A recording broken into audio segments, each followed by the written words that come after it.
Osvaldo, le quería preguntar, porque me pareció bastante indiciario la exposición que usted hizo, respecto de lo que significa esta supuesta nueva legislación que el Ejecutivo impulsa en aras de intentar privatizar la mayor cantidad de empresas posible, por caso no enteramos hoy el tema energético, ¿no? Y por lo tanto el agua fue un tema nodal en el desarrollo y la conversación de esa comisión, y me gustaría que nos cuente qué es lo que está viendo específicamente usted, qué novedades aporta todo esto. A ver, el problema más serio que tenemos es que este gobierno carece de inteligencia jurídica.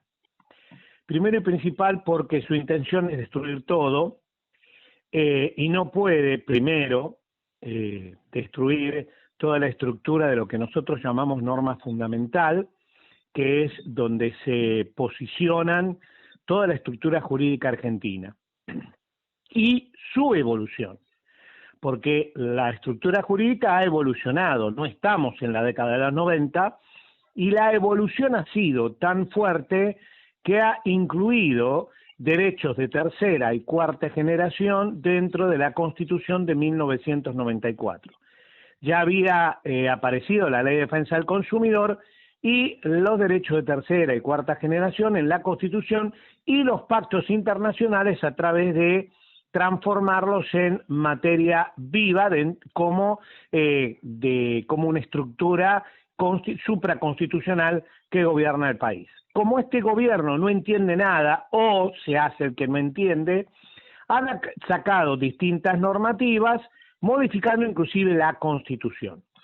Lo que no aclaré en mi discurso es que desgraciadamente no tomó conciencia que estos derechos de tercera generación son derechos humanos fundamentales y uno de ellos es el derecho del consumidor, que es nada más ni nada menos, y esa es la evolución desde mitad del siglo pasado hasta este 2025, que significa la protección de una persona que adquiere productos y servicios para su existencia vital. Este concepto, que parece un dicho de una persona que está deseando lo mejor, tiene una importancia meridiana si lo cotejamos con toda la estructura legal. El hombre en el siglo XXI, 2025, ya prácticamente cerca de lo que significa avances tecnológicos y de ciencias, que podíamos hablar la robótica y podíamos hablar de llegada a cualquier parte. Evidentemente no hay posibilidad de restringirle productos y servicios para que adquiera, porque la existencia vital en este siglo va más allá de tener luz, agua, gas, comunicaciones. Es decir, en una palabra, hay que proteger a la persona cuando va a adquirir esos productos y servicios. Habiendo dicho esto, y discúlpeme si fue muy extenso, pero es necesario porque no se entiende. Ahora vamos a abrir una diplomatura para que esto quede plasmado, para que se comprenda cuál es la base para poder construir el derecho y la estructura jurídica en la Argentina. Y un Estado no puede dictar normas para destruirse a sí mismo y destruir a la población, porque no puede poner a la población en riesgo, y mucho menos a los consumidores. ¿Por qué? Porque la única forma de existencia de las personas es adquirir esos productos y servicios.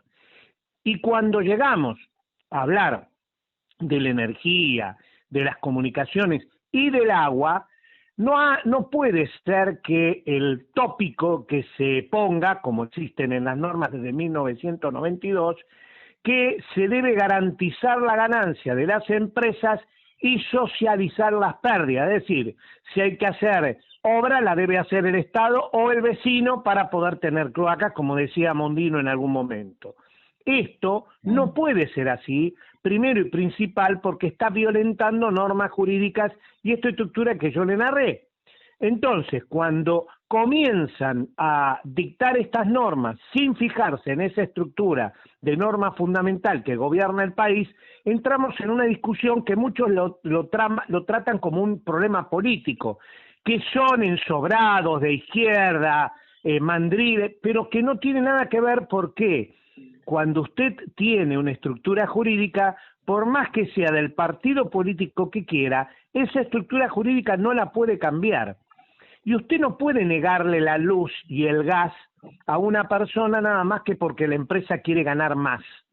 Y usted no puede negarle la luz y el gas a una persona porque la estructura jurídica de la Argentina hace que el 45% de las facturas sea generación que no está regulado y que es libre y que cualquiera puede poner el precio que se le antoje, siendo que están poniendo precios internacionales cuando la luz y el gas se saca de aquí, del fondo de nuestras casas, a través del petróleo y el gas. Y hoy se está pagando casi $14 el millón de BTU que se utiliza para generar energía eléctrica y a su vez para el gas, que no debería valer mucho más de $2, porque es de acá, ya sacamos de acá y sin ni estructura, como se había empezado con el tema del gasoducto, el troncal y todo lo demás, sí. Y cuando no se hacen esas obras estamos pagando $14, que es una exageración. Ni siquiera cuando se exporta, el gas se exporta $14. Entonces, ¿qué tenemos? 45% de la factura de luz y de gas, este es el primer tema del que hablamos, que estamos pagando un valor que no corresponde, y el resto, que es transporte y distribución, se pierden las audiencias. Entonces le dicen que le van a aumentar el 1 o el 2%, pero es mentira, porque a usted lo están estafando por otro lado. Entonces esto es el principal problema, donde hoy hay facturas que llegan a algunos consumidores que sobrepasan 100.000 pesos. 200.000 pesos, y son consumidores que toda su vida no han gastado más, por ejemplo, de 300, 400 kilowatts o 100 metros cúbicos. Y esto es pura y exclusivamente basado en esta estructura jurídica que está en contra de las normativas argentinas. Cuando pasamos al 493, que es el DNU que estableció la privatización o los parámetros para privatizar AISA, nos encontramos con un problema mucho más serio. Ahí vamos. Y lo que yo dije el otro día fue pura y exclusivamente historia. ¿Por qué? Porque el decreto 493 es una copia textual de todos los decretos que llegaron a la privatización de obras sanitarias con AISA. ¿Y cómo terminó? Ojo, antes de la pandemia. Y después le voy a decir algo que puede encontrarse en las cloacas, porque se hicieron estudios después de la pandemia y se encontraron vectores de COVID en las cloacas. Le venden la empresa totalmente y pone en riesgo la vida de 15 a 17 millones de personas, que es una cantidad, más de casi el 30-35% de la población. Nosotros estamos en riesgo de vida, que eso va más allá de la protección para la adquisición de productos y servicios. El agua no puede faltar y las cloacas tienen que ser administradas por el Estado o por lo menos protegidas, tanto el agua como las cloacas, porque si no, se muere la gente. Esto es simple. O, como dije, andaba la mierda por las calles y vino la esposa del presidente Mitterrand, porque la empresa era Suez y quería saber el desastre que había hecho en Argentina, y se tapaba la nariz con un pañuelo porque no podía aguantar el olor. No, ¿nos podría recordar algún ejemplo, ¿no?, que usted compartió respecto de qué le pasaba a la población en ese entonces cuando operaba de esa manera la Suez? Estamos hablando de la empresa que explotaba los servicios de agua en forma pública. La problemática era una sola, se estaba llenando la palangana. Claro. Nosotros estamos arriba de agua, hay acuíferos abajo de toda la provincia de Buenos Aires, por eso le llaman pampa húmeda. No solo el guaraní, que viene desde la Mesopotamia, sino varios acuíferos. Entonces, ese acuífero, cuando usted no extrae el agua del acuífero, pero tira agua al acuífero, pasa algo parecido a una palangana. Si usted no saca el agua, la llena. Esto es lo que se pasaba en aquella época, donde cuando vino el gobierno de Néstor Kirchner, la gente se ataba en la casa de gobierno para pedir por favor que interviniera, porque la casa no podían vaciar los pozos. ¿Por qué? Porque el agua la traían del Río de la Plata, que es barato, de Menem, yo lo llamo Carlos I de Illaco, con esas normas estaban de alguna manera tapando los pozos y de esa manera la napa subía. La napa tiene un trayecto hacia el mar o hacia el río que puede durar menos, pero puede durar hasta 100 años. Entonces, cuando usted envenena la napa con productos que el hombre tira o a los ríos o lo tira materia fecal o los desechos industriales, muchas veces no se va al río en forma inmediata todo eso que se desecha, porque la araña va muy despacio. Yo voy a recordarle ejemplos, como por ejemplo cuando en Avellaneda murió una familia completa con ácido cianhídrico. Nosotros estuvimos aquí y vimos cómo murió la familia por el ácido cianhídrico, pero entraba el médico, el camillero o el ambulanciero y se sigan muriendo, hasta murieron 8 personas. Día anterior los pájaros se iban del lugar, eso fue en Villa Domínico, pero ¿por qué se iban? Se iban porque había olores fétidos que venían de todas las industrias, es decir, el derrame. ¿Qué pasó en esa época? En esa época se hizo el tema de Mendoza contra Estado Nacional, Kirchner que crea AISA, sale la Kumar y comienzan a hacerse las obras que terminaron en esas obras magníficas que hubo, como los poldes en el riachuelo Matanza o salidas en Sarandí y en Zategui, que son obras maestras que las hizo el Estado. ¿Por qué? Porque de esa forma cloacalmente se podían tratar los desechos y asimismo tratar de evitar que se envenene la napa subterránea. Ahora, si usted anula todo eso, va a venir una empresa privada que va a venir a ganar plata, pero no a custodiar la salud de las personas. Y yo dije muy clarito, lo dije fundado en la estructura jurídica argentina, que esta vuelta, si siguen adelante, van a terminar, pero no con juicios de daños como terminó Aguas Argentinas, con denuncias penal, con pedido de prisión de los funcionarios de las empresas y de los por acción o omisión no pueden envenenar el agua ni sus derivados.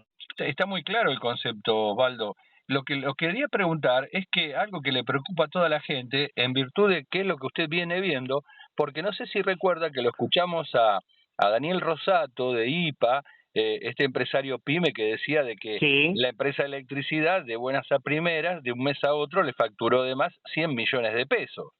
Ahora, ¿qué va a pasar con el agua? ¿Qué va a hacer las empresas? ¿Qué harán las empresas de agua? Asume el riesgo y tiene que inclusive controlar el valor del agua con menos presión, que va a ingresar materia fecal desde los subsuelos o materia peligrosa para el consumo humano, y asimismo no va a terminar las obras de cloaca que hay que terminar, y esto va a significar que en corto plazo la salud pública va a estar afectada. Pero esto afecta a todo el país. Porque si usted tiene una epidemia en Buenos Aires, va a tener en Gran Buenos Aires o en alguna parte de la provincia de Buenos Aires va a tener un contagio a todo el país. Aparte es la intencionalidad de que todas las empresas de agua del país sean privatizadas. Debo recordar que en el mundo no se privatiza el agua, sino que nunca se corta y menos el sistema sanitario. Se utilizan elementos muy específicos de control para evitar problemas que surjan como surgieron en la pandemia.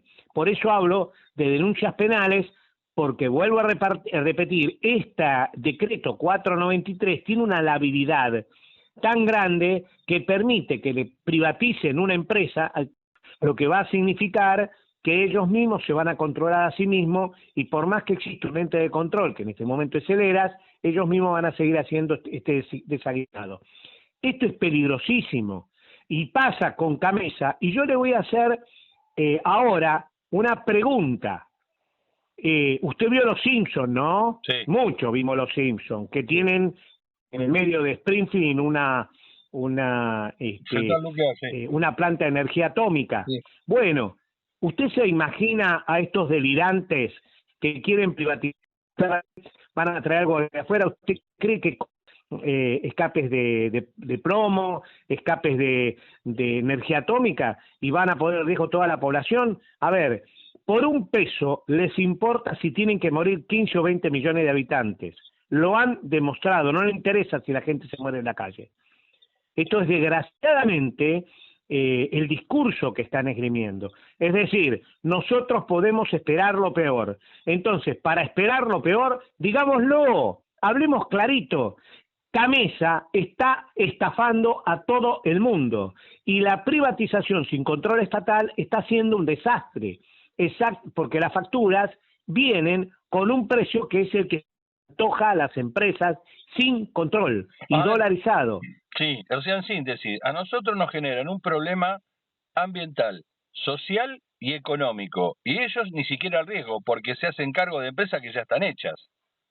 Exacto, y si nosotros después de firmar esos papelitos le decimos que se vayan, terminamos embargados porque van a ir al Xiavi. Y lamentablemente todos los contratos que ha firmado el Estado tienen juicios en el extranjero, extraña jurisdicción, es decir, han negado la jurisdicción de los tribunales argentinos, es decir, han negado la soberanía política del país para renunciarla a favor de los tribunales extranjeros. Esto es muy grave. Y yo cuando empecé la locución la vez pasada, dije claramente que después de la Segunda Guerra Mundial, a partir de la segunda mitad del siglo XX, después de tratar de abandonar el Estado benefactor, las grandes corporaciones mundiales, yo no estaba hablando de las empresas, sino las grandes corporaciones, se hicieron cargo de las empresas públicas. Esto pasó en todas partes del mundo, incluyendo Estados Unidos. ¿Qué pasó con estas empresas públicas? Ahora, entrado el siglo XXI, lo que quieren es el control de las empresas públicas, es decir, el Estado. Por eso hablan mal del Estado, lo quieren destruir para quedarse y hacer que el Estado sea una empresa privada. Esto es, digamos, lo que las grandes corporaciones quieren, y que yo me refería a un estudio de Harvard que fue hecho a principios de este siglo, en el cual dejan constancias que estas corporaciones son grandes corporaciones que se rigen como se regían los señores feudales de la Edad Media, es decir, son los nuevos señores feudales. Y esto no lo digo yo ni el comunismo, lo dicen en Harvard.